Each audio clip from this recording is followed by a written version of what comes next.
Entonces el diagrama de despliegue es el último diagrama, ¿ya? De componentes, el diagrama que sigue es la implementación del diagrama de despliegue. Con el componentes ustedes hacen una relación de dependencia entre los componentes físicos de la abstracción que han tenido a través de un modelo lógico, que en este caso el único modelo lógico que trabajan es el diagrama de clases. Esas clases les van a generar ustedes componentes físicos, sea que agrupen clases y generen librerías, o sea componentes individuales que generen archivos. Ahora, hacen las dependencias entre ellos, ya saben la dependencia entre ellos, ahora necesitamos que nuestro sistema comience a funcionar. Necesitamos armar toda la infraestructura para que pueda funcionar en esto. Es lo mismo que hacen ustedes. Por ejemplo, cuando hacen obras civiles, le piden una infraestructura civil, una construcción civil para que funcione.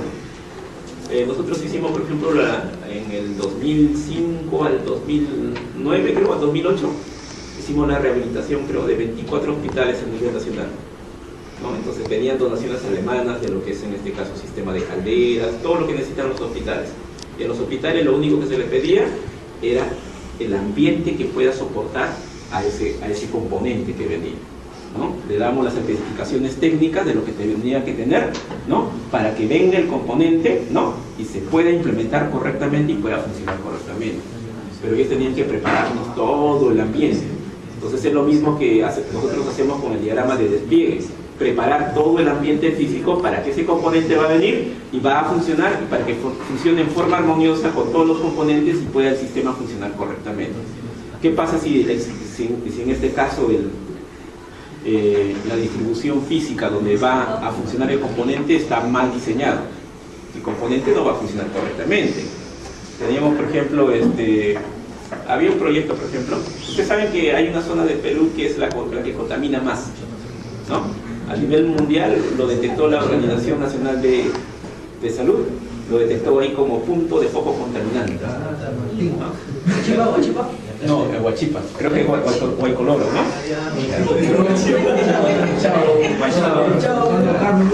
Ya, pero el señor que es dueño de eso, porque se le dio concesión, se ha hecho rico con todos los desperdicios de Lima.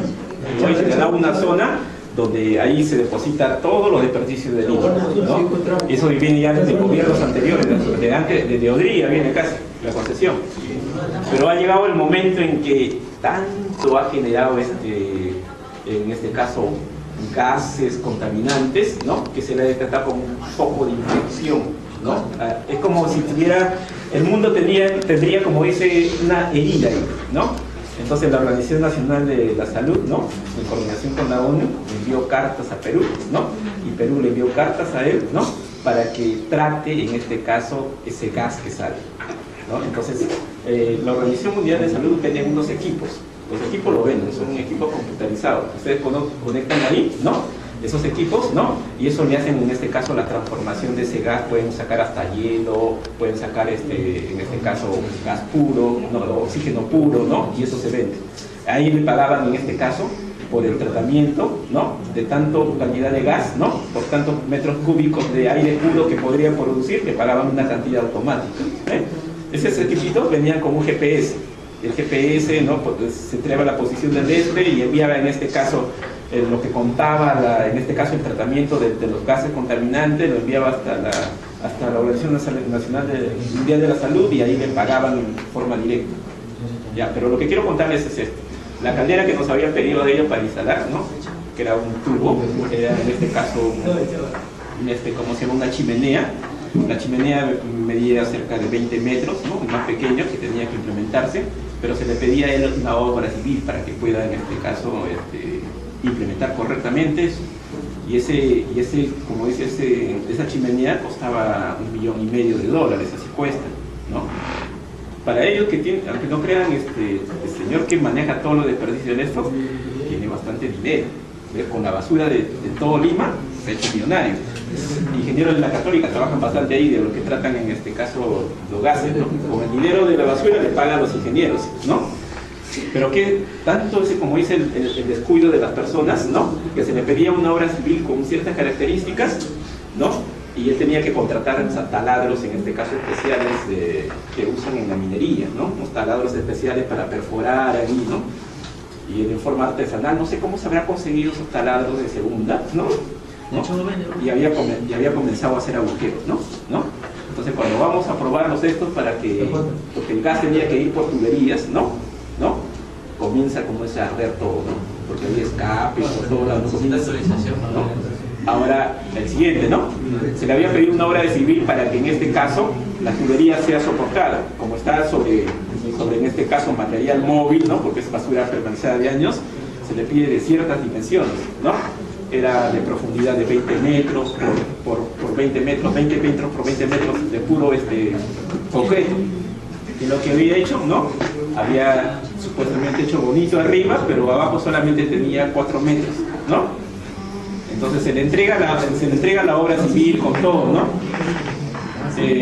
Y para trasladar esa chimenea es todo un lío, ¿eh? Nosotros no sabíamos cómo trasladar esas chimeneas. Tenían que pedir permiso, pedir en este caso, ¿cómo le llaman a esto? Cuando, no, fuera de la autorización tenían que poner escolta. Pagar a patrulleros para que le abran el paso, ¿no? Hacer la ruta por donde va a ir, ¿no? Eso no es todo un lío, ¿no? Ya, pero llegó la chimenea. Se levantó la chimenea sobre esa obra civil, ¿no? Y a los 15 días comienzan a llamar, ¿no? ¿Qué cosa había pasado? La chimenea se veía $1,5 millones se fue al suelo. ¿Ven? ¿Por qué? Simplemente por no construirle correctamente la obra civil donde debía funcionar correctamente ese equipo, ¿no? Y nos llamaron porque querían enjuiciarnos a nosotros, ¿no? Porque se vino abajo, ¿no? Pero en las especificaciones técnicas están las especificaciones técnicas que tienen que colocarse, ¿no? Prepararse para que ese equipo trabaje correctamente. Y como las especificaciones técnicas no cubrían en este caso lo que ellos habían implementado, ellos estaban en falta, ¿no? Por pequeños detalles, mírenme. ¿Cuánto le costaría eso? Pues hacer un de 20 por 20 metros de profundidad. Le saldría por lo menos siquiera unos $50.000 por ahí.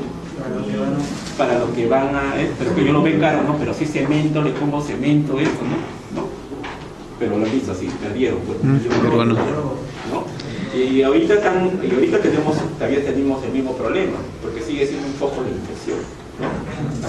A nivel mundial, hay varios puntos en el mundo que infectan a todo el planeta. Y uno de ellos es Perú, ¿no? Que tiene alto grado de contaminación en su parte. Entonces lo mismo le digo con esta parte. Ustedes pueden desarrollar en este caso los componentes correctamente.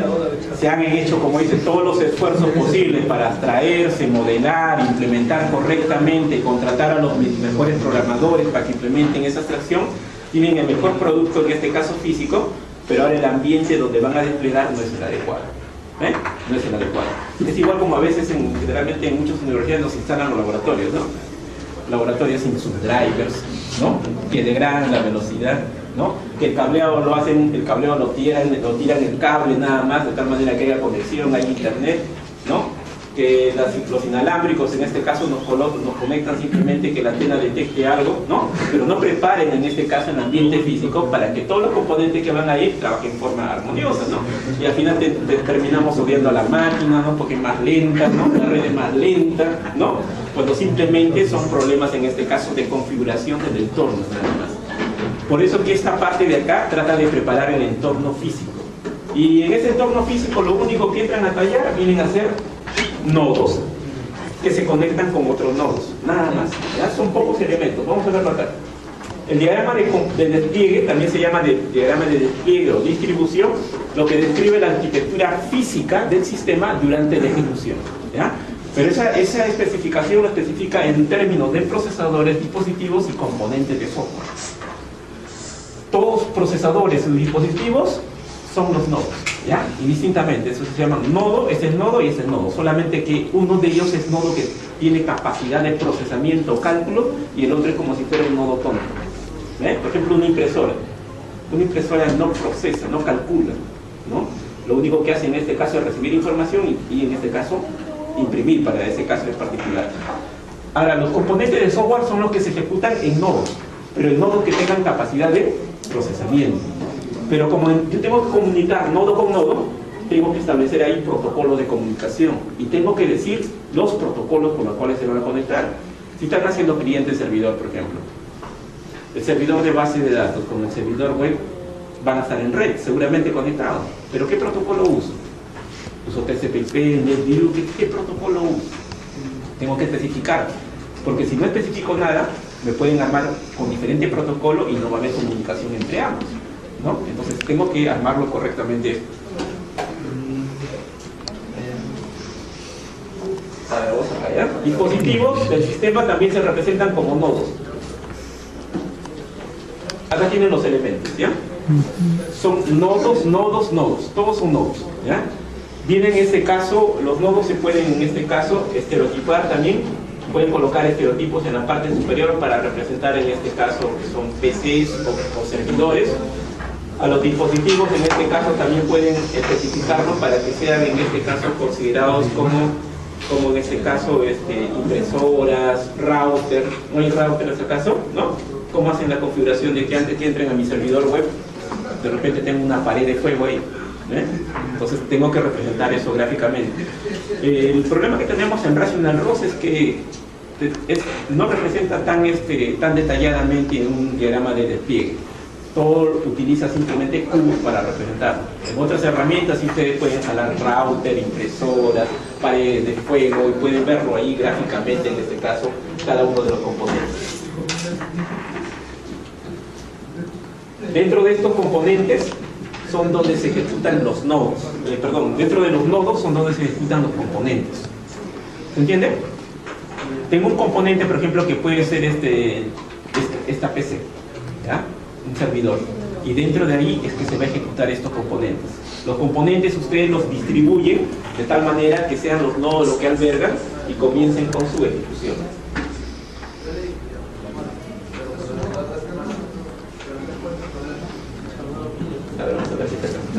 ¿Ya? Lo que está sin achurar, eso está hecho en Rational ROS, ¿ya? Lo que está sin achurar, los cubitos sin achurar, representan dispositivos. Y los que están achurados representan, en este caso, procesadores, ¿ya? Ambos son nodos, pero los procesadores son los que pueden, en este caso, tener capacidad de cálculo. Y los dispositivos simplemente son, en este caso, nodos que no procesan la información. Ahora, por ejemplo, acá, ¿se acuerdan el diagrama de componentes de la tienda de video?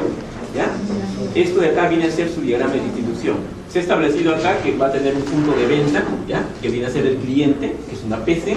Tiene en este caso un servidor de base de datos y la comunicación entre ellos es a través del protocolo TCP/IP. Tengo acá también en este caso que a través del punto de venta yo puedo de repente pagar, ¿no? Pagar con tarjeta, ¿no? Y pago con tarjeta Visa, entonces se conecta con un servidor externo que es VisaNet, y el protocolo de comunicación que utilizaba hace ese instante cuando hicimos esto era el protocolo RAS. No es TCP/IP, sino es un protocolo que ellos manejan. Ahora, tengo mi servidor de datos, ¿no? Mi servidor de datos puede tener un cliente que sea un terminal del supervisor, ¿no? Puede ser el administrador, en este caso la base de datos, que se conecta a él mediante TCP/IP. Puedo tener otro cliente, ¿no? Pero que sea un punto de devolución, ¿no? En la tienda a veces hay punto de devolución y ese se conecta también con la base de datos. Yo especifico también el TCP/IP. Si de repente el de acá, el punto de venta, lo que también hace uso en este caso son las lectoras de código de barras, ¿no? Cuando se le pasan el producto, entonces se coloca como dispositivo. Si tuviera la posibilidad de que este punto de venta, así como impresora, que es una PC, tenga conectada una impresora de repente para que pueda facturar ahí, le conecto como dispositivo la impresora. ¿Se entiende? El diagrama, por ejemplo, de despliegue es otro diagrama sencillo. No van a tener muchos nodos. ¿Cuántos nodos tendrán ustedes? No calculo que sean más de 5 nodos. Los componentes se van a ejecutar dentro de los nodos, ¿ya? Pero acá en el modelador que tenemos no nos permite colocar los componentes acá para que puedan visualizar, ¿ya? Pero es realmente donde ustedes colocan. Cuando ustedes van a presentarme su trabajo, ustedes van a armar esto, porque esa es la distribución de los equipos que ustedes necesitan, los protocolos con los cuales se van a conectar. Y los componentes que ustedes han hallado en el diagrama en este caso de componentes, esos componentes van a comenzar a depositar en cada uno de los nodos. Y la dependencia que ustedes han establecido será, en este caso, lo van a hacer a través del protocolo de comunicación si están en diferentes nodos. Pero internamente acá puede haber dependencia, pero él como está conectándose con acá, habrá un componente al cual está utilizando. Entonces todo eso ustedes lo diagraman en el modelo de despliegue. Ahora, el trabajo final ¿en qué radica? En que ustedes presenten el documento de arquitectura. ¿Ya? El documento de arquitectura es un documento basado en 4 más subvistas. Tienen la vista de diseño, que lo pueden hacer ustedes a través del diagrama de clase, diagrama de interacción o diagrama de estado. Tienen la vista de interacción, que lo pueden hacer a través del diagrama de clase, interacción y de estado. Generalmente la vista de diseño nosotros lo hacemos a través del diagrama de clases. Ahí pegamos el diagrama de clases. La vista de interacción lo hacemos a través del diagrama de secuencia. ¿Ya? De secuencia. En ese de diseño también pueden añadir el diagrama de estado para poder ser un poco más detallado sobre el comportamiento de los objetos. La vista de despliegue, el diagrama de despliegue. La vista de implementación, el diagrama de componentes. Y la vista de casos de uso es la vista que en este caso intersecta todo eso. Y eso lo hacen mediante el diagrama de casos de uso. Entonces, ahí tienen todos los diagramas necesarios como para poder implementar la arquitectura de 4 más 1 vistas. ¿Ya? Esto lo presentan en el documento de arquitectura de software. Bájense la plantilla, ya la plantilla está en internet, pongan root, plantilla de arquitectura de software, le va a salir la plantilla que tienen que rellenar. Esa plantilla rellenan todos sus diagramas, detallan ahí lo que tienen que detallar y eso es lo que presentan como informe final. Eso es el informe final. El informe final es el documento de arquitectura de software, que justamente es el hito de root. Root termina la fase de elaboración con el documento de arquitectura, con la arquitectura establecida. Entonces lo que ustedes tienen que presentar es el documento de arquitectura de software. Generalmente lo que ven en el documento de arquitectura viene a ser, en este caso, la arquitectura de software que van a usar. Se definen también atributos de calidad y vienen en este caso el conjunto de los diagramas que ustedes presentan como vistas asociadas.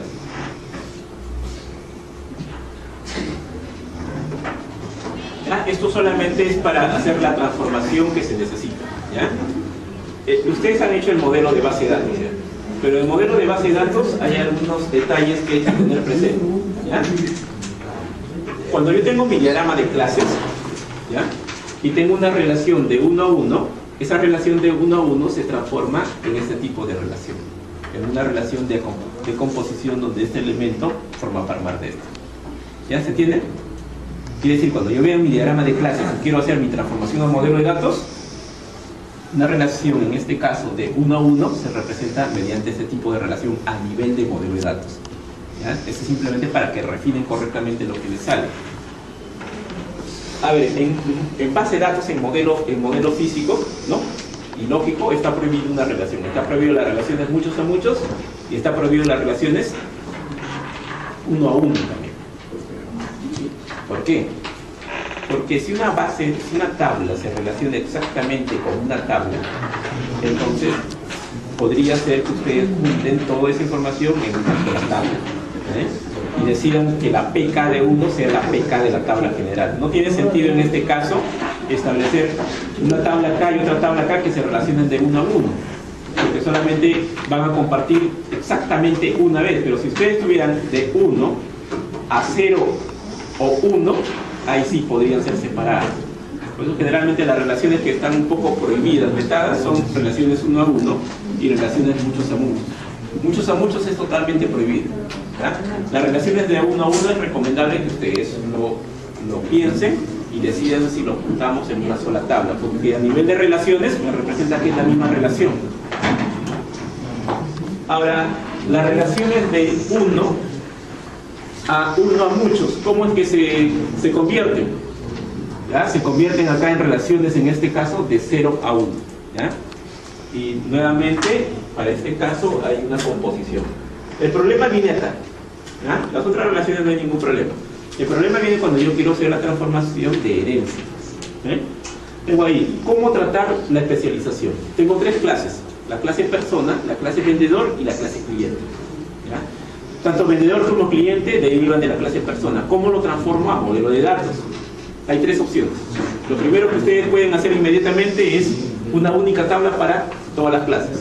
Junto todos los atributos de todos y creo una sola tabla. La segunda solución es que ustedes una tabla para cada tabla concreta. Quiere decir que lo que está en el padre, todos los atributos vienen al hijo de acá y todos los atributos de acá vienen a este hijo y genero 2 tablas.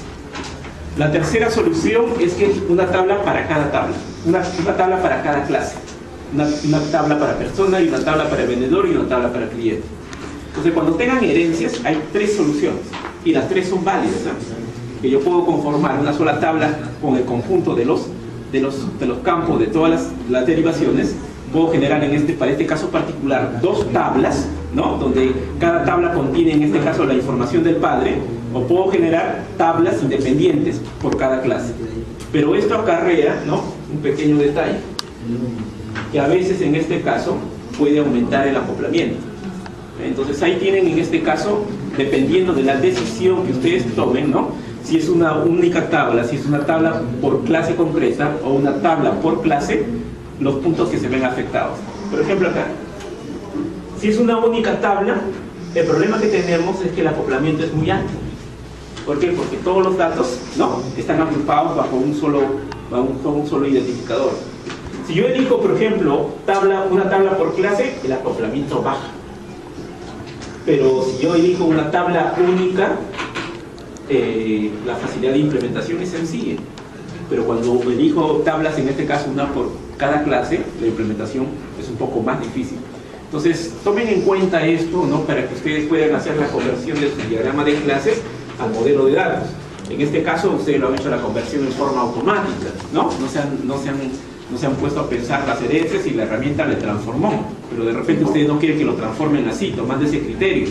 De repente la herencia lo ha transformado en tabla a tabla, pero de repente ustedes, por necesidad o por alguna circunstancia, deciden que se genere una tabla única por todo. Entonces, pero esos son los puntos que se van a ver afectados, ¿no? La velocidad de acceso a los datos, ¿no?, en la mayoría es, en este caso, de rápido a medio. Ahí no hay ningún problema. El problema viene a ser en el acoplamiento y el problema viene a ser en la implementación. ¿Ya? La facilidad de acceso también en todos casi es el mismo, solamente en el de las tablas por clase, una tabla por clase donde se ve afectado. Y justamente porque aparecen más. ¿Cómo se relacionan las tablas? Más eficaz aparece, ¿ya? Más llaves foráneas o ajenas aparecen. Porque existen más tablas, entonces van a haber más relaciones. A ver, hasta ahí llega el diagrama de componentes, ¿ya? El curso acaba ahí. ¿Ya? Lo que no vamos a ver es una parte que se ha incluido desde el ciclo pasado, ¿ya? Lo vamos a ver la semana que viene. Que se ha incluido desde el ciclo pasado, que es prueba de software, ¿ya? La prueba de software nosotros lo vamos a hacer utilizando grafos, ¿ya? Pero es grafos bien sencillos, ¿ya? Generalmente lo que nosotros vamos a tratar de ver es ese código fuente que ustedes han generado, ver todos los caminos posibles que tiene ese código fuente, y todos esos caminos posibles nosotros lo podemos representar al código fuente como si fuera un diagrama de grafo, un grafo dirigido. Entonces, para ahí van a ver en este caso que sus sentencias se transforman en nodos, ¿eh?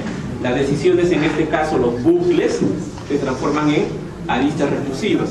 Entonces vamos a ver ahí un diagrama, ¿no? Y ese diagrama vamos a tratar de analizar los posibles caminos que podemos tener. Cuando se hacen pruebas, ¿no?, en las pruebas se trata de buscar algo. Se trata de buscar que el sistema se caiga. ¿Es verdad? En las pruebas uno va con la intención de destruir el sistema. Eso es así. Un buen ingeniero de pruebas es eso, el que va con la intención de encontrar errores. Que es así. Si ustedes, imagínense que ustedes hagan esta vereda, ¿ya? Y ustedes de repente construyeron la vereda. Y de repente ahí hay un hueco enorme, pero lo han tapado bonito, le han puesto la loseta, ¿no? Y no se nota, ¿no? Y le digo entonces caminen por ahí, ¿no? Y ustedes cuando comiencen a hacer la prueba, como ustedes saben dónde están los errores, lo van a saltar, ¿no? Lo van a saltar. Pero aquel pobre en este caso que no sabe nada va a comenzar a probar todos los puntos, ¿no? Y uno de esos se va a ir abajo, ¿no? Y va a decir, no, hay un error que encontré, ¿no? Generalmente los buenos casos, los buenos casos de prueba no son aquellos que no encuentran errores, sino aquellos que encuentran errores. Entonces nosotros lo que vamos a tratar de buscar en las pruebas es esos posibles caminos donde puedan haber errores. ¿Saben quién gana? ¿Saben lo que ganan más? Son los ingenieros de prueba. Son la gente más buscada, ¿no? Para en este caso colgar sistemas, ¿no?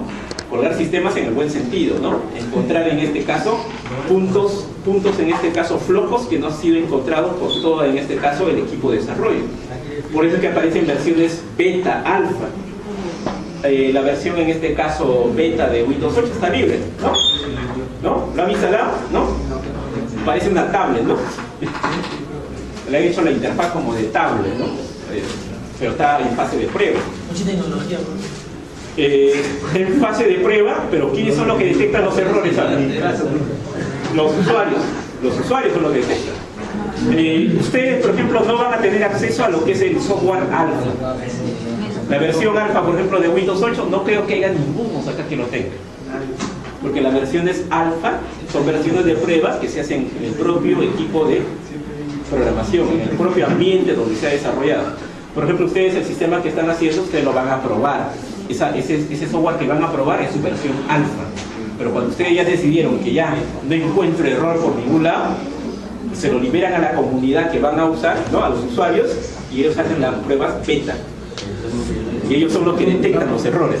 Y con todo lo que nosotros tenemos de la infraestructura de la internet, ahora los errores son fáciles, pues ¿no? Ustedes se bajan el software gratis, tengo Windows 8, el último, ¿no? Nadie lo tiene, ¿no? Nadie lo tiene, ¿no?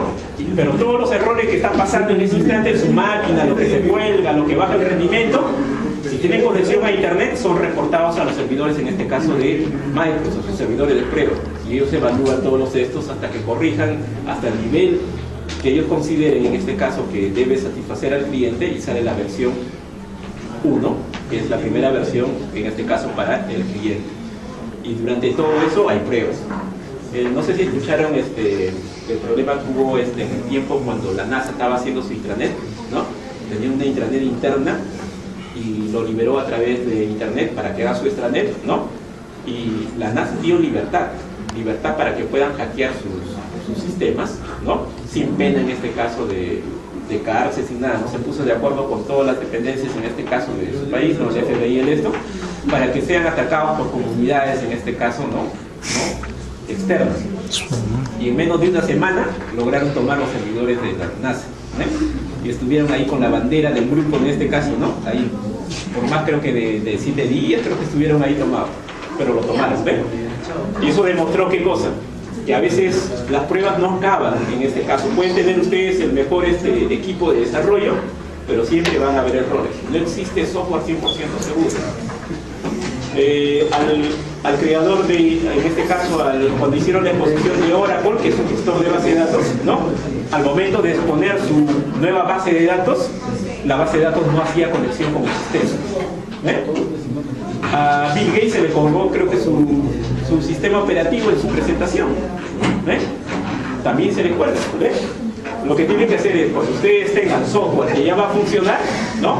Cuando tengan software que va a funcionar, la máquina no se toca para nada, ¿no? La máquina no se toca para nada. Y lo mismo que va a pasar con sus exposiciones, ¿no? De los 4 o 5 grupos que siempre tenemos, siempre hay uno que viene y dice, no funciona la máquina, el driver no lo ha traído, no funcionaba en la otra máquina, no funciona acá, no abre el USB, no lo reconoce, ¿no? Es preferible que dejen la máquina tal como está, ¿no? Lo preparan un día anterior y nadie lo toca, la máquina. Y a veces hacen qué cosa, ¿no? Voy a hacer unas nuevas modificaciones, porque con esto lo mejoro, ¿no? Y cuando lo mejoran, lo empeoran y deja de funcionar. Por eso es que cuando se hacen pruebas, presentaciones, los servidores que tienen los sistemas se prueban con días de anterioridad y eso nadie lo toca, ¿no? Para hacer la presentación. Porque si logra en este caso, cuando está en exposición al usuario, el usuario no le va a dar su prueba de aceptación, que es la última prueba que le da, que dice que el sistema funciona correctamente. Al contrario, va a tener en este caso bastante desconfianza de lo que ustedes han desarrollado. En este caso, lo único que vamos a ver en el curso, en esta parte, viene a ser la parte de cómo diseñar casos de prueba, pero a nivel de diagramas de caja blanca, ¿ya? Solamente eso, porque hay muchos tipos de pruebas. Se prueban las interfaces gráficas también. ¿Quién me dice que las interfaces gráficas que ustedes están desarrollando son las que mantienen la mayor usabilidad, ¿no? Sean más intuitivas para el usuario, que la distribución de los componentes, los tamaños sean los correctos? Todo eso se prueba, ¿no? Entonces no es No es simplemente que a mí me gusta, ¿no? Este color, me gusta esta forma, ¿no? Y lo coloco como a mí me parece. Hay estudios hechos y hay cursos de interfase gráfica para hacer pruebas de eso.